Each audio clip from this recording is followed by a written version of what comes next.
And 3, 2. Good afternoon, good morning, or good evening, and welcome to the Blurring the Lines podcast, episode 137. I am your host, Peter Nicolaitis, cybersecurity professional and expert. Yes. And joining me, as always, is my co-host, Adam Bell, owner of a managed services provider, dare I say, Nashville, Tennessee's premier managed services provider, specializing in cybersecurity, among other things. Among other things. Hey, Peter. Hey, Adam. How the heck are you? I'm doing well. How about you? I am also doing well. It feels good. We got a weekend coming up. I'm sort of in the middle of doing some upgrades for some of my clients and some other stuff, as well as coordinating massive incident response for another location. And but it's going well. I did my 15K yesterday. I have adjusted my schedule. So instead of 10K every other day, I'm attempting staggering with a sawtooth pattern now. So I do a 5K, 10K, 15K, boom, boom, boom. Nice. And just lather, rinse, repeat. So far it's going pretty well and I'm enjoying it. I feel pretty good. After yesterday's run, I felt better than I have after the previous two. So it's starting to sink in, but I'm still kind of like on those 5K only days, I still feel like I'm cheating. You're cheating yourself. You're not doing enough. Yeah, pretty much. So I think I'm probably gonna go towards like minimum 3, 5, 10, or a minimum 5, 10, 15Ks. So 3.1 miles, 6.2 miles, 9.3 miles, etc. What if you just changed your intensity on the shorter run? I thought of that as well, and on those days when I do that, it definitely I feel it. I feel it the next day. It definitely feels like, oh wow, I really was working on that shorter run. So that's an idea, but no matter how much I dial up the intensity, it's really unlikely that I'm going to be like making up for the caloric deficit that that I'm trying to with with the extra food I'm eating. On that note, I did just earlier this week take the plunge and adjusted my FitnessPal. So my daily target does say that I am active, as opposed to lightly active. Lightly active. Not slightly active, yes. So now I am active with my FitnessPal. So my target is around 2,000 calories per day. Okay. And given what I've been eating and stuff for the last several months, I think I'll be okay. Yeah. And I've noticed that you're making a serious attempt at growing a goatee, like full on. I mean, I've got a little. I did trim it a little bit earlier this week just to sort of keep it in line because hair grows at different rates in different parts of the body, and my chin is no exception. The spartum part on my right tends to spurt out a little faster than on the others, so I have like kept it in line, but I'm not overall like shaving that. I have shaved the rest of my face a little bit, but I figured, what the hell, try something new. Yeah, I don't know why. About every November, I decide I'm going to grow a goatee for. It lasts about the Christmas season, and then I'm gone. And I was like, I can't take it anymore. I think it's got to do with the dryness. Once my skin gets dry in the cold or drier months of January, I'm like, that itches. It's gone. Yep, I know the feeling. So that's that. How about you? We haven't talked about your exercise routine and stuff recently. How's that going? I'm doing pretty well right now. I'm consistently going 3 days a week to CrossFit. And of course that's cross training. So it's always a mixture of different things. And I still do yoga in between the days that I'm not there. And that still makes a big difference. The only thing different is I used to only do yin yoga, and now I'm mixing in some flows because my flexibility, it seems like I'm never, I mean, I'm never going to be done with flexibility, but I've made a lot of progress, and I've made it Yep. part of my regular routine. Yep. So I think I can benefit from some of the vinyasa flows for Hmm. strengthening some of the other odd movements, Yes. as well as continue to do the yin yoga as well to keep my Absolutely. flexibility up. So Yep. you just can't swing one way or another. You can't like, I'm only going to do yin. No. It has its place, but I mean, even like if you listen to my teacher talking about yin yoga and Taoist theory and stuff, it literally is half of the picture. Hmm. So for someone to say like like, oh, all I ever do is yin yoga, I'm like, oh, okay, well, Okay. Yeah. you might want to broaden your it's sort of like getting all of your news from Breitbart. Yeah. Well, the hardest movement for me, well, one, my knees hurt. I mean, my knees just Hmm. hurt. They don't, Hmm. they're not any worse. They just hurt. But if I take a lunge, it hurts all the way down. And Okay. a flow helps with that. Yin Yep. yoga doesn't help with that because it kind of, it doesn't work on any of the strengthening and the Yep. connective like side to side movements. The only way to Yep. do that is exercise in that lunge movement in some form, whether it's Yeah, certain warrior certain or things yeah. are gonna, like it's like people will say, like, well, like, you should eat carrots because they're good for you. Mm. Absolutely. But you might also benefit by eating something else from time to time. Yeah, green beans. I'll get you some iron, or There you spinach, go. or yeah. Absolutely. So So there you go. cool. All right. What else? I mean, it was a couple weeks. We took a couple weeks off. There Mm-hmm. was the whole Thanksgiving thing, and then there was a little bit of a crisis thing that have been impacting us. So Yeah. we've got a lot of stuff to catch up on. Then we had, yeah, the breach giving, uh, and today we're using your cheapo tablet. We are. So I wanted to know how that looks from your perspective. Just a reminder, this is the Digiland Android tablet that I picked up on a pre-Black Friday deal. MSRP is normally like $100, but I got it for like $60 or something. So Mm-hmm. from my perspective, it's been worth every penny. It's working great. Mm-hmm. How about yours as a Zoom client? As a Zoom client, the quality seems, the video quality seems slightly better than your normal. I Right. wouldn't. Now, of course, my normal that's running on like an 8 or 10-year-old Asus monitor with an ancient webcam. Although it is a 1.3, it's a 1.3 megapixel webcam on there. So this might be slightly better than that. Yeah, so I wouldn't say it's HD quality, although it may technically be HD, but Hmm. it definitely looks a little bit better than the previous. And with your headset in, the audio quality is pretty good. So I would Yep. say Bluetooth. I was expecting if there was going to be anything, it'd be kind of glitchy and had zero glitch. Yep. So I primarily got this for, lightweight web surfing, reading email, reading ebooks, and Zoom. So I Mm-hmm. use this when I teach yoga classes now.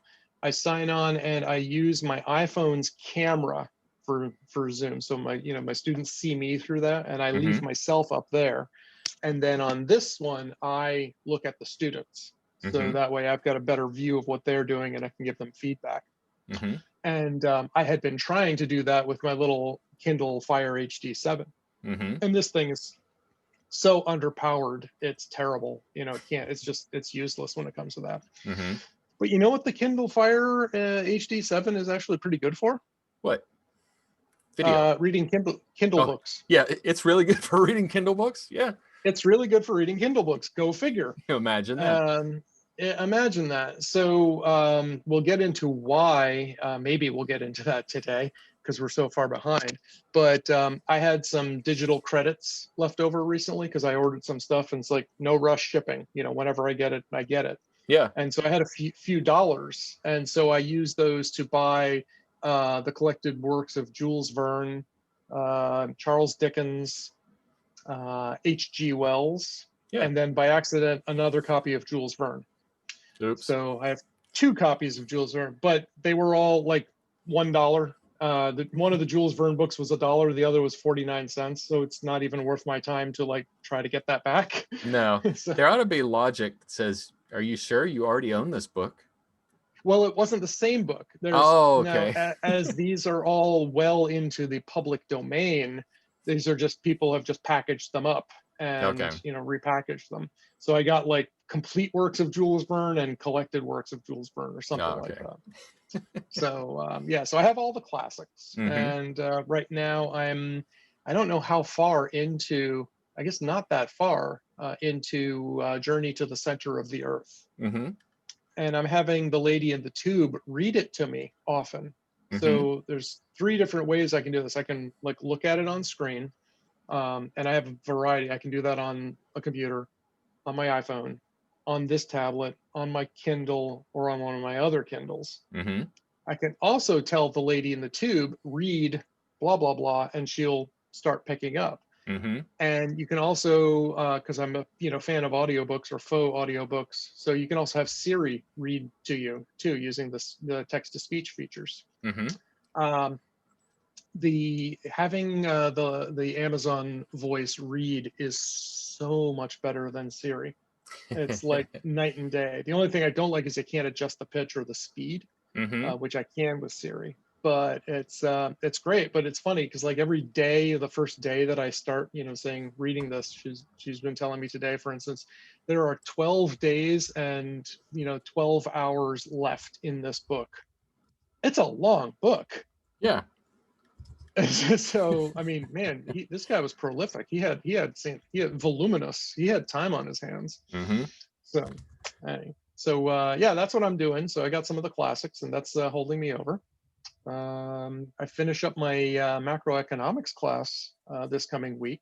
Oh, So yeah. I'm Cheers. hoping to, yeah, thank you. Hoping to finish up my final assignment on that one. Mm-hmm. So, yeah, so that's what I got going on. So a My fun focus has definitely slipped a little bit. We'll get into that next though. Go ahead. Mm-hmm. Well, I was going to say back before we leave Amazon. So I Yes. have an Amazon Prime, Kindle, Audible, and then I have the Kindle Unlimited.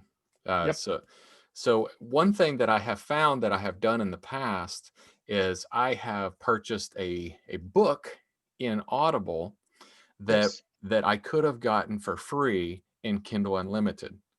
And and it's really, Yes. I just mark it up as shame on me.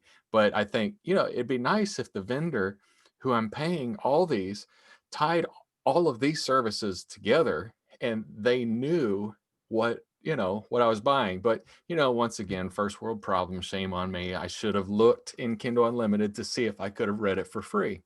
So I went out to recently, I get 3 credits to Audible every month. And Hmm. I was like, I'm going to get one of these books. And I started searching Audible and I searched a book. I found a book I wanted and I clicked, check out and said, oh, you have this for free, read and listen for free. I was like, fantastic. They're finally joined together. So my Kindle, it knew that I had a Kindle Unlimited. It knew that Hmm. that was in Kindle Unlimited and it didn't charge me for the Audible.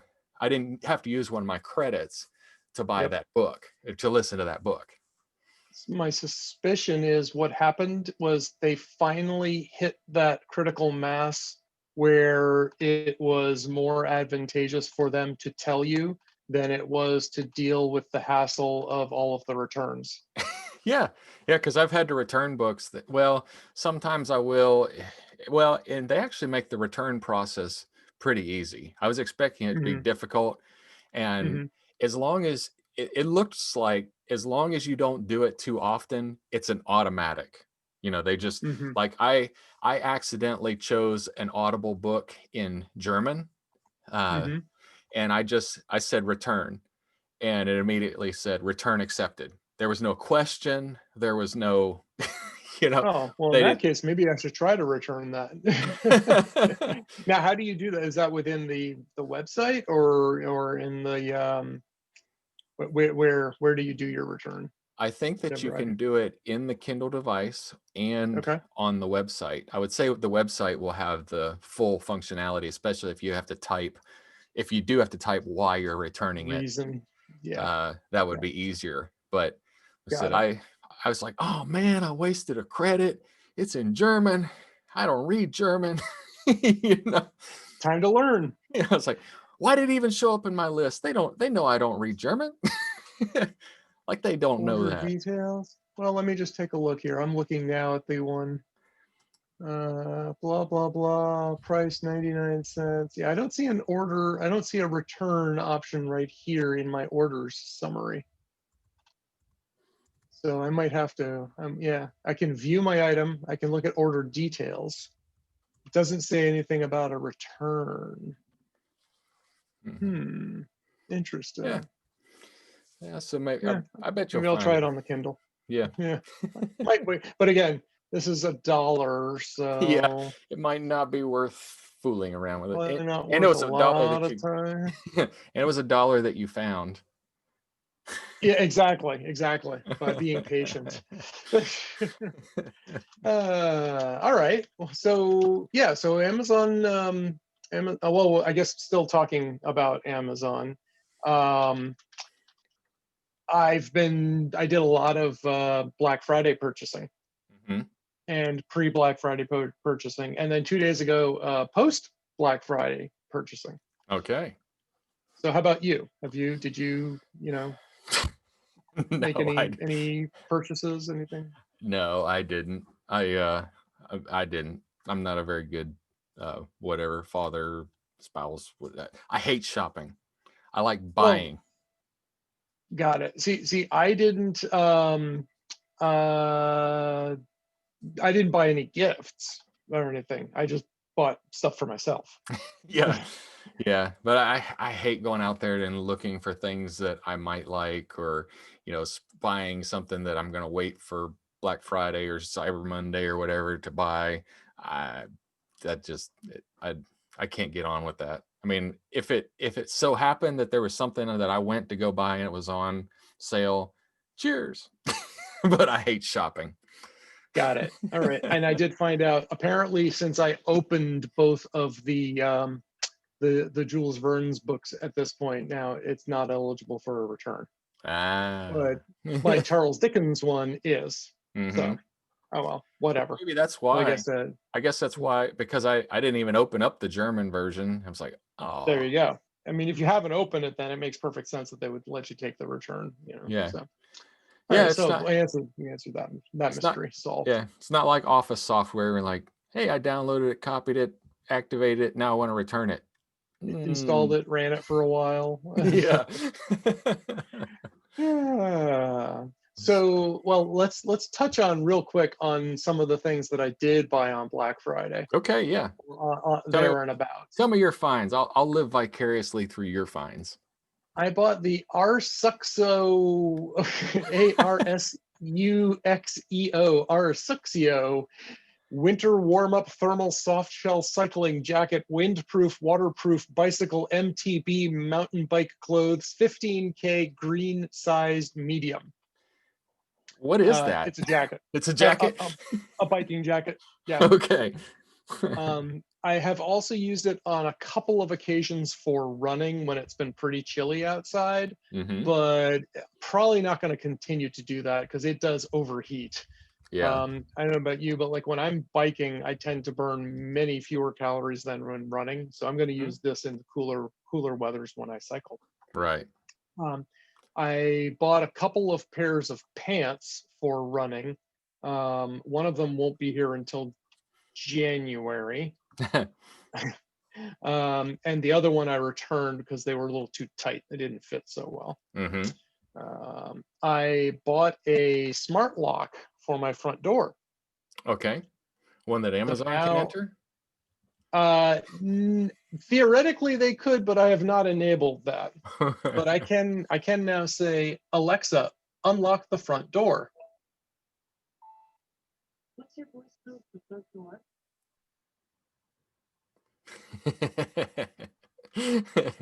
Unlock me. Hang on. Nice. I was And wondering now how the front door is unlocked. nice. I was wondering how you deal with that because my guys walk into my office and say, "A word, what's the weather today?" And Yes. So it there's a code. There's a code to unlock it. hmm So I but also can do so via my watch.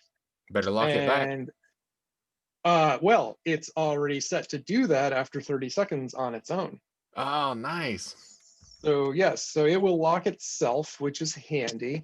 I also purchased a keypad to go along with it Mm-hmm. so that I can assign a key code, for instance, to my cleaning lady. So I will do that as well soon. Works with the iPhone, works with HomeKit, although I haven't been able to actually get it to HomeKit so that I could unlock it by Siri as well. Mm-hmm. Um, but and of course you can do it by hand, and it still supports the key. So it's pretty cool because it Yeah. replaces only the internal portion of your deadbolt lock, Uh-huh. and the rest of the mechanism remains unchanged. So didn't have to change any keys. The only thing I have to do is, since I have 3 locks on the front of my door, I have Mm-hmm. to make sure not to lock 2 of them and only lock 1 of them. Because if you lock Mm-hmm. any of the other 2, it defeats the purpose of having a smart lock. Mm-hmm. But I also have it set. I have a recipe so that when the front door unlocks, it turns on the entryway lights Mm-hmm. automatically. So that's kind of handy. So how long does the So battery last? Do you know? I've been told it lasts about a year. Mm-hmm. It's a couple of energizers. They ship with a couple of energizer cells. They're pretty small.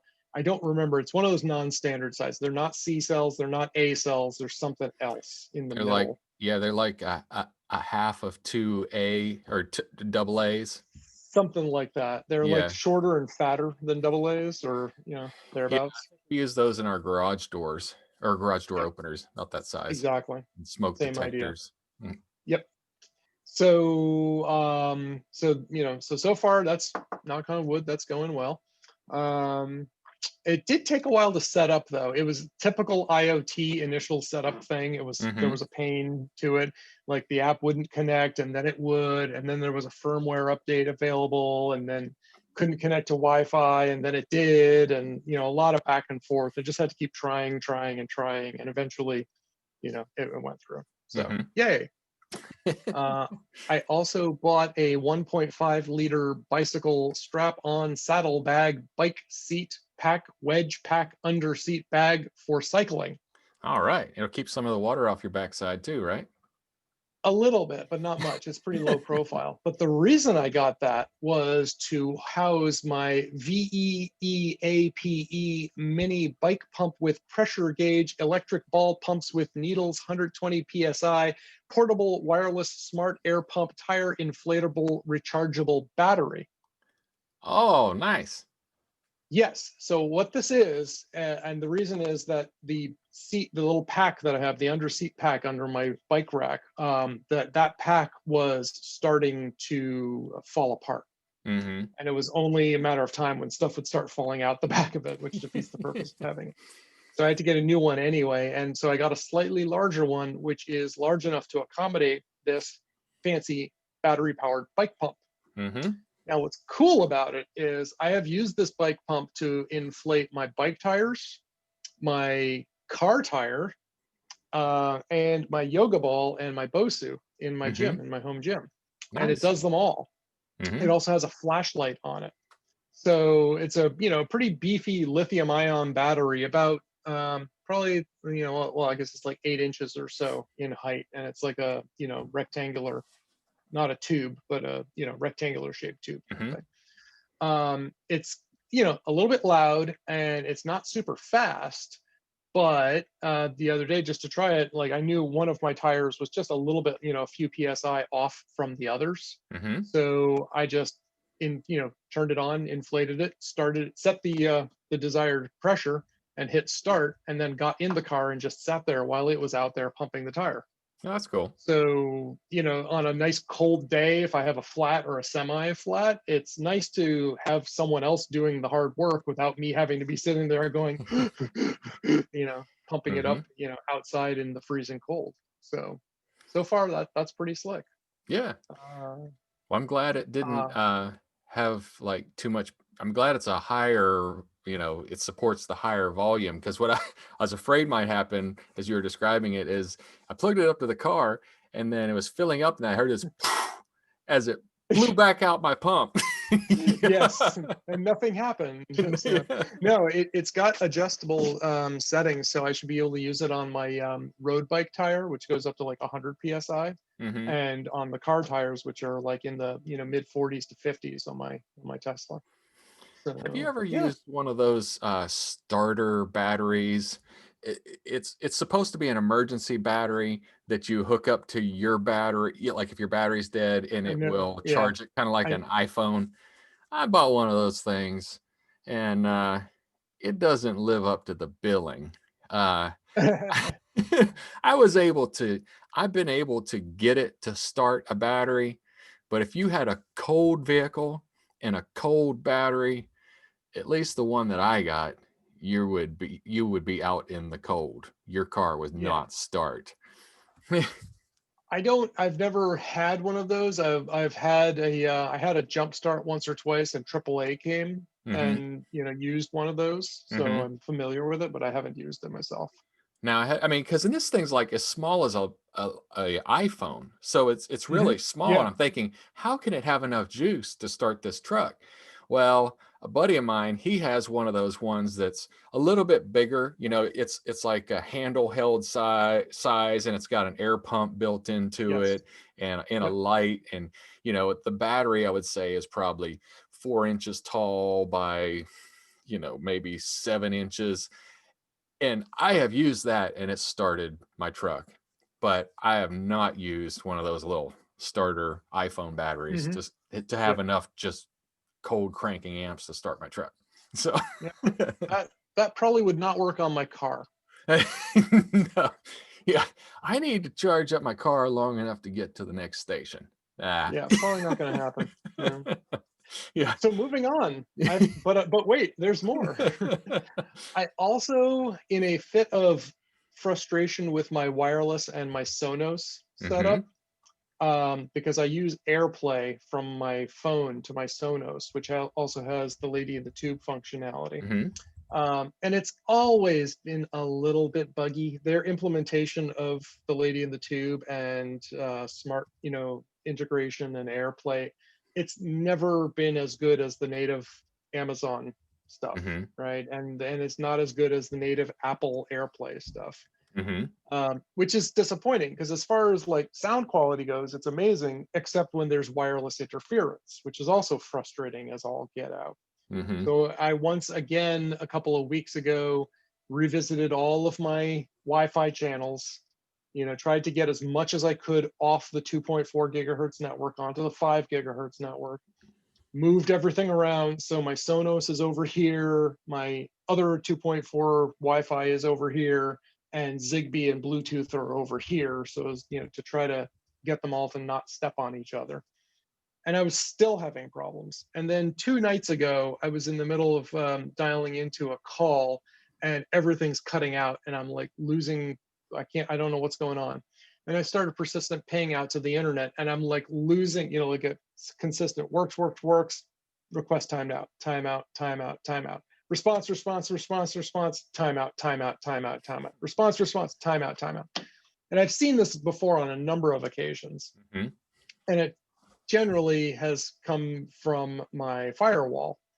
And I'm running the newer version of the Sophos firewalls, which I still have never liked. I'm Hmm. still a fan of the older UTM line, which is rock solid. Hmm. Uh,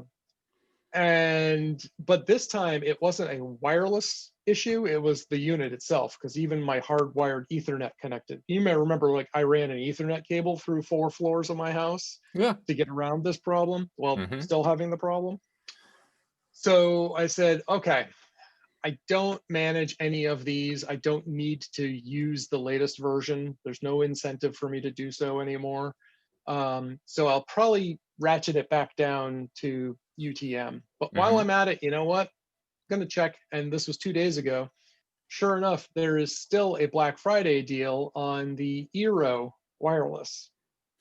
And I've heard nothing but good things about these things. So I Hmm. decided, you know what? I'm gonna give it a shot. I understand they're not as flexible, not as powerful as the Ubiquiti stuff, Mm-hmm. but it sounds like they'll do everything I need it to do. Mm-hmm. Or, which actually they'll do quite a lot from what I've heard. Mm-hmm. So those should be arriving today, and then I'll have a project over the weekend of like rebuilding my wireless zones and Wi-Fi access points. It's probably a good time to audit everything and see if there's cruft that I don't need anymore, and Mm-hmm. move along. After which I will likely either wipe my firewall at some point and go back to the old Sophos UTM, which I know and love. But I'm also tempted. I have an old Intel NUC, a Datto Alto 2. Those the Yeah. little Alto 2 guys. It's got a gig hard drive, like 4 or 8 gigs of RAM. I think 8 gigs of RAM, and 2 Ethernet interfaces. Yeah. So I might slap, just to rule a hardware problem out of the issue. I may either throw Sophos UTM on that, or I may experiment, go old school, and throw in the PF firewall on Mm-hmm. that and start running that. Um, the reason is, like, I rebooted the Sophos firewall twice on Wednesday night, Mm-hmm. figuring maybe it's overloaded, right? Hit it with a reboot and it came back, same problem. Hit it with a reboot by software again, no change. Went downstairs, power cycled it manually, and then everything worked fine after that. Yeah. You know, So what does that tell you? I'm like, hardware problem? Something got shimmied or jostled a little bit, because I don't know. I I mean, don't know. I've seen systems do it, and I've even told people that they were crazy that you reboot a system, doing a reboot, like you said, reboot, everything gets rebooted, but it's not the same as a shutdown. And Yep. it, There's still it's stuff that true. stays in memory. There's Yeah. stuff that lingers in memory even after a restart, Mm-hmm. So that tells me it's probably a memory error. Mm-hmm. Or it could be a hard drive error, or something got realigned after the power was shut to it. I don't know. Mm-hmm. But it's an SSD, so I'm Mm-hmm. leaning probably more towards memory problems. Mm-hmm. Do I want to take the time to trouble? And if I'm going to reinstall a new operating system on it anyway, why don't I just put it on different hardware that I have, right? Yeah. So I bought a Datto unit like what you described.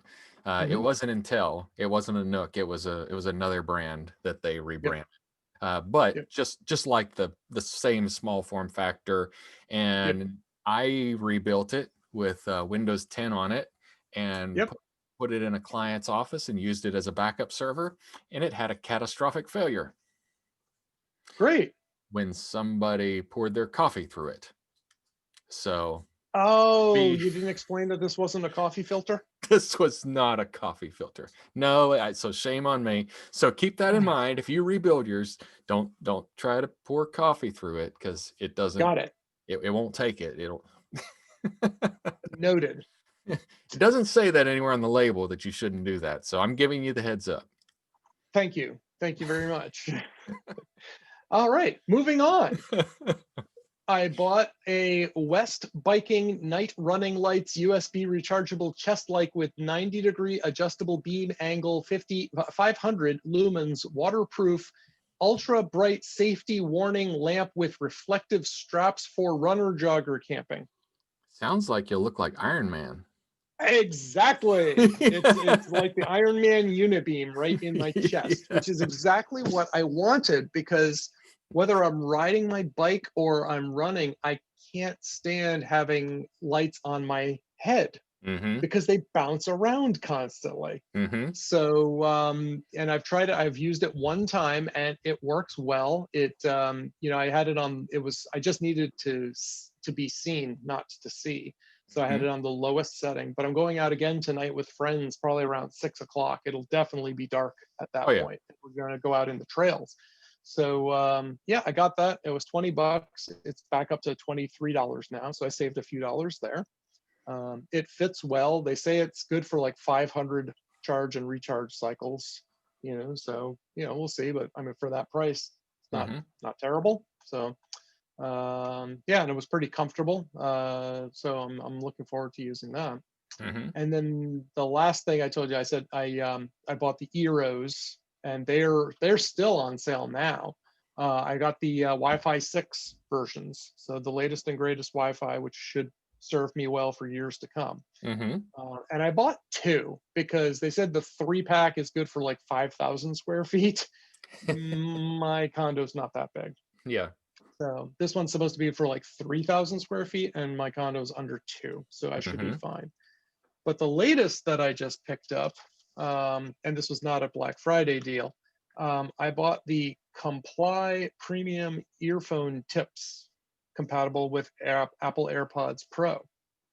Okay. So I replaced the stock Apple rubber tips for the AirPods Pro with Mm-hmm. these memory foam ones. Mm-hmm.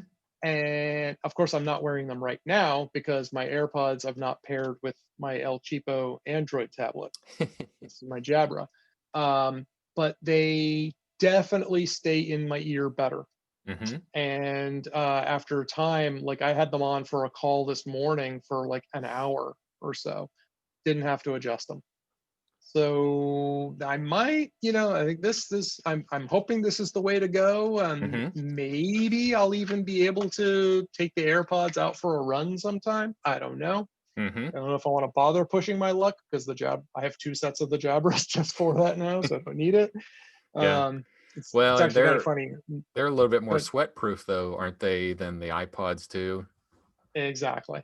So, like I Mm-hmm. said, I might not want to, Mm-hmm. but it's just nicer just to have these. Like for yoga class, I could definitely use the AirPods, and Mm-hmm. they are a little more comfortable. So, especially if they stay in, they're not cheap. The set of 3, and I got them all the same size because I know I always use large.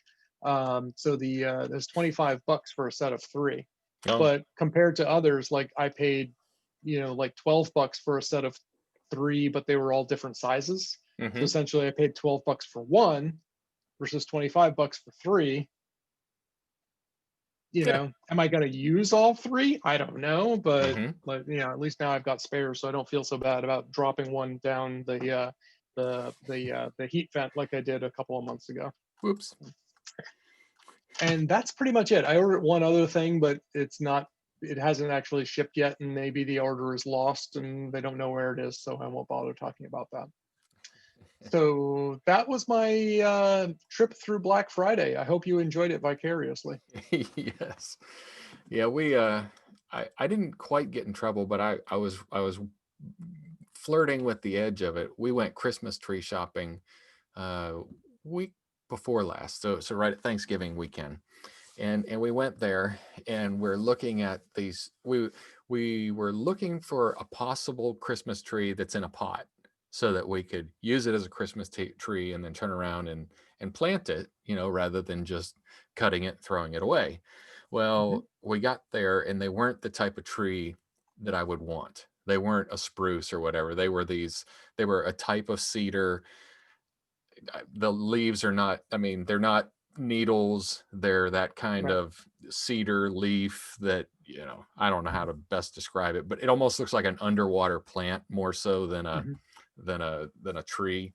And it was in a great big pot, and the pot was probably 2 feet tall, and big around. I was like, and I, like, well, this isn't the tree that we're looking for, This is not the tree you're looking for. It can move yeah. about its holidays. Yeah, it can move Move about its along. holidays. And so we're looking at them, and I say, why are we even looking at these trees? We're not going to buy them. And Elizabeth said, it's called shopping. I'm like, oh, okay. I'll just go over here and enjoy looking at these trees. Yeah. It's called wasting time. I said, I don't like shopping. I like buying. Yeah. But we ended Yep. up getting a tree. We got a real tree this year. Yep. I definitely don't generally care for shopping as much as, yes, buying. I want something, I'm just boom. Like online shopping is the best. Yeah. It's great. So Hmm. So, all right. Well, we do you want to talk about any cybersecurity? We've well, that was supposed to be the mainstay of this discussion today. I think we're gonna have to have a Honestly, I have to check. I have an appointment coming up, and I don't remember if it's at 2 o'clock or 3 o'clock. yeah. I So think I went a little long. Yeah. No, apparently I'm not until 3 o'clock, apparently. So I've got time if you got time. I've got time. So, Let's do it. all right. So you had, I mean, I don't know how you want to skin it. Um, you and I have done multiple uh, podcasts and webinars on teaching cybersecurity and how, teaching how to avoid getting hacked and how to, um, find these things, see these things, what kind of things you should have in place. But people continue to be hacked. So it seems like it needs to be iterated once again. Yep. Yep. Well, and Yes, it does. the bottom line really, of course, these are people stealing from people. I mean, but the majority of the time, the problem is people. It's not the computers. It's very rarely the computer's fault, or it's very rare that a hacker beats the computer. They don't beat the computer. They beat the Yes. people who manage the computer, or they beat the Yep. people who are using the computer. But Or they, maybe sometimes they do beat the developers if there's a bug or a flaw that's found, mm-hmm, before a patch is released. yeah, yeah, But I'd say easily 9 times out of 10, the hackers are beating the managers of the computer who failed to keep the computer up to date or failed to properly secure it in the first place. yeah. Like if I wanted to go head to head with somebody, I would go head to head with an office manager or an office employee rather than Sophos. Yes, yes. Yes. There was, yes, we will put in, I will link into this, one of my favorite favorite XKCD comics on Mhm. security. It's entitled Security, right? And I don't know if you're familiar with XKCD. It's always little stick figures about life on the internet. But it's great. I mean, you can just waste hours just scrolling through them. But it says a crypto nerd's imagination, one little stick figure talking to another. And one of them's holding a laptop and he says, his laptop's encrypted. Let's build $1 million cluster to crack it. The other one responds, no good. It's 4096-bit RSA. And then the other one says, blast, our evil plan is foiled. And then the next panel, what would actually happen? His laptop's encrypted. Drug him and hit him with this $5 wrench until he tells us the password. And the other one says, got it. Got it. Or So, you just flip the laptop up and there's the post-it note on the bottom with the password. so last night I was rewatching Silicon Valley Mm-hmm. with a lady, and she also works in technology, so she's kind of interested in this kind of stuff, and she gets all the jokes. And so in season 2, the main characters meet with one of their competitors, Mm-hmm. and the competitor has stolen the main character's technology. Mm-hmm. More likely, the main character, actually more accurately, was stupid enough to tell them everything about it without signing an NDA or whatever. Yeah. But while they're there, one of his employees noticed that the CEO had his username and password stuck to a laptop on a post-it note. Brilliant. And so the whole thing is like how they use that social engineering to get into the system and stuff. So it's pretty hilarious. Yeah. Yeah. So So, maybe we'll yeah, break this what does down that in mean? parts. Yeah, So what does that mean for our people? What does that mean? What do we tell our customers or our clients or our listeners? mhm. So, in order to keep our people safe, we'll hit a couple of how they're getting in. Let's talk about how Yes. people are getting in. You described a Okay. very good one, social engineering. That one's a little bit harder to do. It's hard to actually physically get into the CEO's office. Yeah, and as they said in Silicon Valley, that barely even counts as social engineering. Yeah. You know, Yeah. it was just like the data was just left out there. You were counting on, oh, a bad guy will never come into my room. Yeah. Therefore, you're Hmm. counting on physical security. But if you ever have anyone else in your office, you don't have physical security, Hmm. right? Yeah. So there are some times when the user is not actually at fault. And that would be if somebody steals their credentials from the dark web. A vendor has that credentials. We'll just use LinkedIn because LinkedIn's notorious. Everybody knows LinkedIn's been compromised at least once before. Yep. LinkedIn has your password. Somebody breaks into their website, steals everybody's passwords. Now they have your LinkedIn password. No fault Hmm. of yours. It could be it could be 100 characters long. It's not your fault that that Hmm. happened. So Yep. really it's shame on LinkedIn. Yep. But when does it But become shame on them? when you use that same password anywhere else. And when I say anywhere else, I mean anywhere else. Now, I know this Well, was but what about unimportant websites? what part of anywhere Oh, else you, did you you did not say you understand? said anywhere. Okay. So I hear this a lot because people used to say like, well, I use the same password on password on sites I don't care about. Yeah, I don't care about them. Uh-huh. Eventually you probably will care about them, Hmm. right? And it also is reinforcing bad behavior, a bad Hmm. habit of reusing passwords. Hmm. So, it's very possible, like, like, oh, well, I don't care about this website. Well, you may not today, but maybe you will tomorrow. Hmm.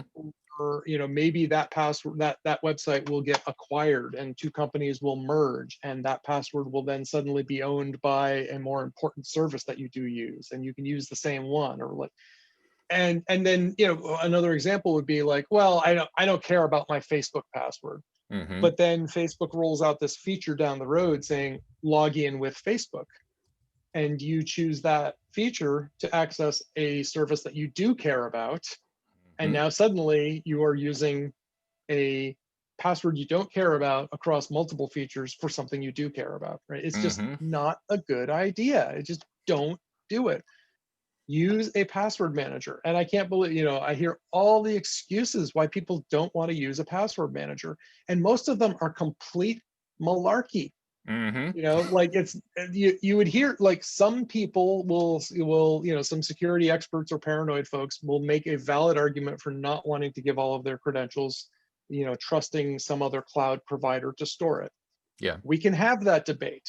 But Hmm. some people are like, oh, I don't like it, or I prefer to remember them, or oh, I'm using this to make my memory better. I'm like, This, yeah. there are other things you can do to exercise your memory that can give you more joy and also work better. So it's just like, use a password manager. They're free. I Uh-huh. use LastPass. I've been using the free version of LastPass now for, I think, a couple of years. Hmm. It's great. It meets all my needs. I don't have to spend a dime. And Hmm. when I do pay for the extra features, they're great. And another one of the features of LastPass is that you can search, of all your passwords, how many of them Yep. are the same? How many have you reused? And Yep. I'll be honest, I have been guilty of exactly what you described of I don't care. I'm going to this website. I don't care about this website. I don't even I don't even want to log in on this website. So I'll Right. use my same temporary password that I use everywhere else. So if I ever do need to get in there, I'll use it. Yep. Yep. But then I used it somewhere else that should Yep. have been a secure password. And Yep. now my danger footprint, my exposure is everywhere. And I have personally been involved with a number of breaches that were caused by reused passwords. Hmm. Uh, I had an employee whose employment was terminated because of, among other things, sloppy password reuse. Mm-hmm. It was not the only straw, but it was one of the final straws. And it's just like, no, dude, you don't use the brand of cigarette you smoke as your password. And he had done this on a number of things, so it's just, Mm-hmm. and we once had a breach where a doctor reported like, oh, I never used this password ever, anywhere else. The password was skiing. Yeah. I Yeah. assure you he used skiing somewhere else, you Yeah. know Yeah. so I've yeah, had an wonderful. employee do a similar thing like that where we created some default password for just like getting into Windows, and Yep. then turned around later and looking in our documentation found he had used that same password as the local administrator password. Like, dude, what are you doing? That's not a secure password. That's just something that's better than nothing when you haven't built the operating system yet. Exactly. Oh. So yeah, so third party breaches are Hmm. a very popular way to have your stuff hacked, right? And Hmm. so what can you do with it? Well, you can protect yourself by, number one, not giving third parties any data that you don't want them to have, that you don't Hmm. need them to have. And Hmm. number two, isolating yourself. So by not using the same password everywhere, I take it a step further. With most of my services now, I also don't use the same email everywhere. Hmm. So I'm making up random emails as I go on my own mail server. And every time I set up for a new account, I make a new email. Apple now gives you this ability. As Hmm. of their latest iOS, um, you can not reveal your email address Make to it. vendors. So Ah. if you support authentication with Apple, you can do that. I tried that once though, but then I tried to log into a site, like I did it with Zoom, but then I tried to log in on my web browser on my PC, and I Hmm. couldn't tell it that I was, with Apple at the time. I don't know if they fixed that or not. So if they do, then I suppose I could use that. So for me, it's a little extra work, but I run my own services and manage stuff like that, so it's not that much extra work. So let me ask you a question then. So let's say I recently bought a 3D printer. And on the 3D printer, I wanted to sign up with Polar Cloud because they have Okay.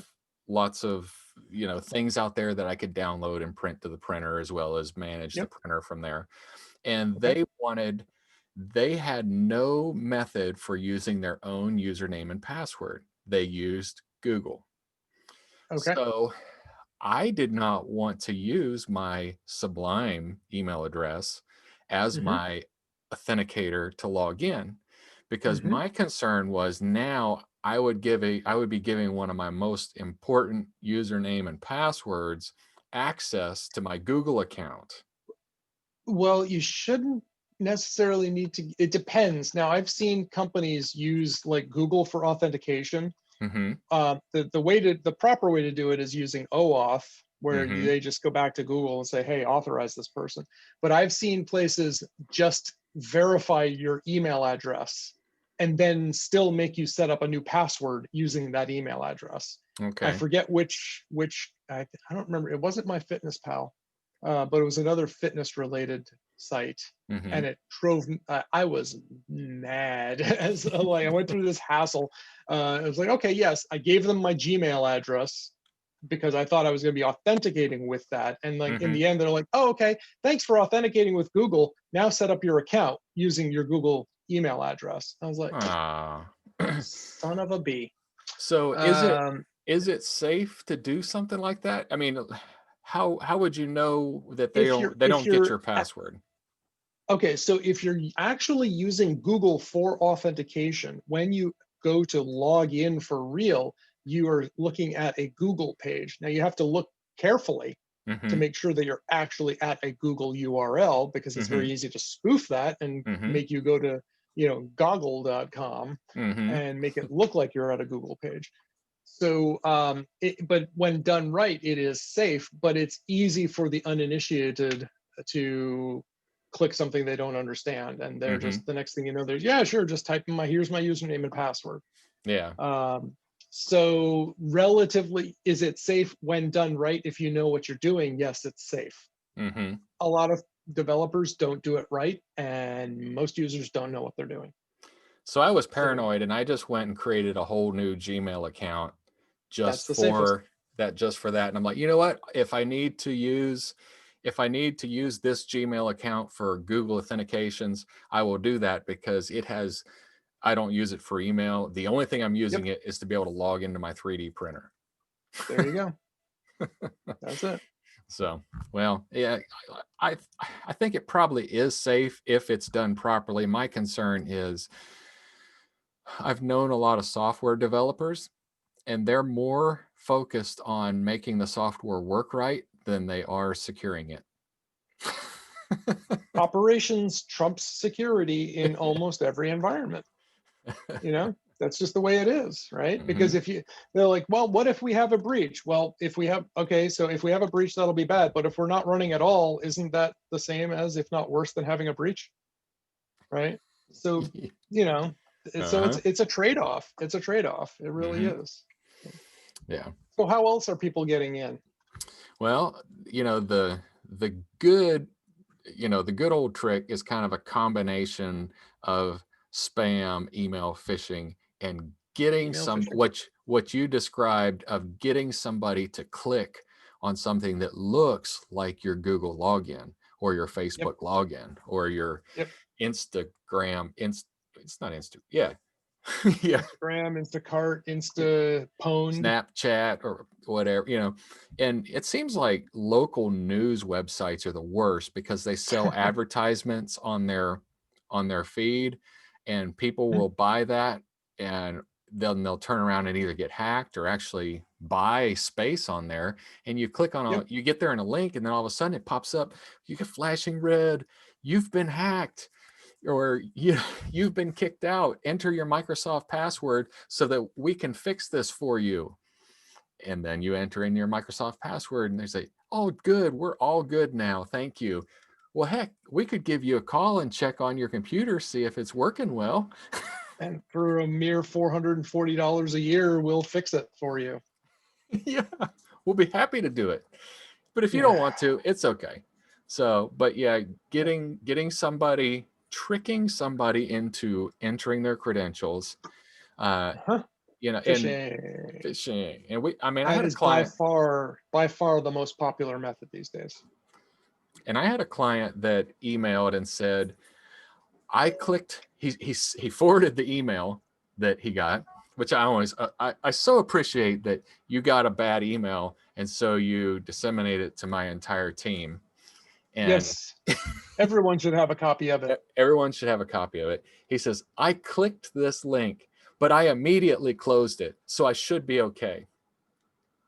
I'm like, well, have Hmm. you ever shot a pistol and wish you hadn't pulled the trigger, and you want to stop that bullet and put it back in? Yeah, that's about how easy it is to stop what you just started.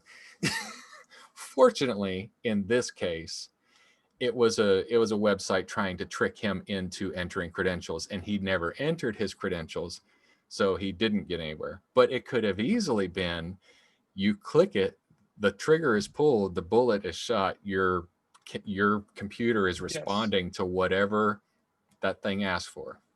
It's like my dad telling me last week when I was chiding him for going to the stores continually, despite him being old and diabetic and asthmatic. Mm-hmm. He says, well, I don't stay there very long.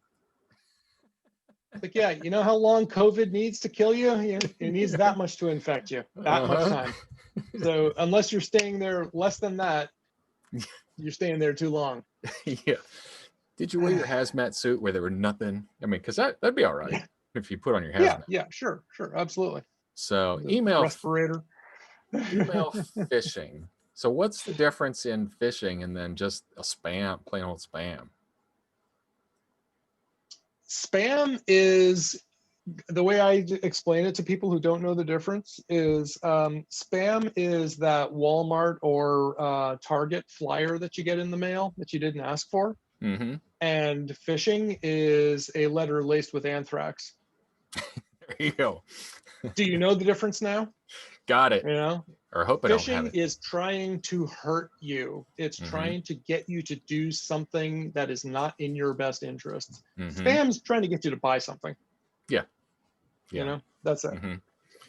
Well, Yep. and then so what about spear phishing? What's that?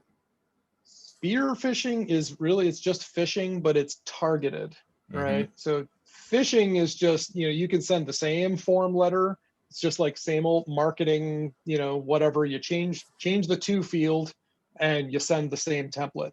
Spear Mm-hmm. phishing is, I'm not just targeting people in Nashville. I'm targeting business owners of this specific, oh, you know what? No, I'm targeting this specific business owner of this specific managed services provider in Hendersonville, Mm-hmm. right? So spear phishing is very focused, very targeted, where the attacker has done some reconnaissance and knows who they're going after. Mm-hmm. So whereas phishing goes after people with email, spear phishing goes after Adam Bell. Mm-hmm. And And that's the difference. and these guys are pretty sophisticated. Well, I Yep. say they're sophisticated. They're Relatively speaking. relatively, they have some skills, Yeah. and they have patience. That the biggest thing is they have some time, Mm-hmm. really. The skills aren't the biggest determining factor as the time is, Mm-hmm. right? So all I need to do is go to the Secretary of State website and I can find out, who owns your business. Mm-hmm. It's probably pretty easy to find an email for you to get in touch with you, Mm-hmm. right? And now I can pose as a bad guy, or I could maybe find one of your clients and pose as you, Mm-hmm. right? So you're sublimecomp.com. Well, what if I registered sublimecomputers.com Mm-hmm. and I start sending emails to your client as Adam at sublimecomputers.com? Mm-hmm. Do you Yeah. think you have any clients who would respond? I think I have some that might respond. There you go. Well, So, yeah. and it really is a long, spear phishing is a long game, because I've seen it recently with a client Yep. that they were intercepting emails of one of the high level people in the company, and they didn't actually do anything to that person's account. All they did was read their emails. They didn't send any spam. They didn't send any phishing. All they did was read their emails until they had enough information about the company. And then they started sending in emails to the financial people saying between, their client or their customer and their accounts receivable person, they started, being a man in the middle there and sent an email. And so here's the thing, they were really tricky in that they sent the email outside. So they didn't even use anybody else's email inside to do it. Yep. They Yep. spoofed and sent an email in the middle. And then once the conversation started bouncing back and forth, they were just part of the conversation now with their Mm-hmm. illegitimate email. Yep. It's amazing. And you'll see that a lot of what we're seeing now is attackers will start an initial email, and it often will come from like an AOL account, Mm-hmm. which is the compromised one. And then they'll switch to a Gmail account. Mm-hmm. All right. And because that way you can carry on the conversation without letting the original person know that you have access to their account and Mm-hmm. without them being on the thread. Mm-hmm. And we see that all the time with gift card scams. All Mm-hmm. kind, people are falling left and right to those. Mm-hmm. So yeah, I mean, education is the best thing, right? Mm-hmm. Education and stopping. Just don't click links in email. Like, oh, but what if I want it? Well, are you sure it's what you asked for? Are you sure it's what you want?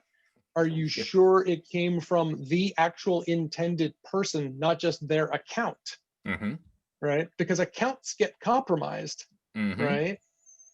So you got to factor all these things in. You can't just assume that like we used to say, like, don't click on a link unless it's from somebody you trust. But you don't know it's someone you trust. It's the email address associated with someone you trust, but you don't know that they were the ones actually sending it. Mm-hmm. Yeah. So Well, there you go. even when you send me a link to something, I look at the URL. I don't just click it. Even Yeah, like there you go.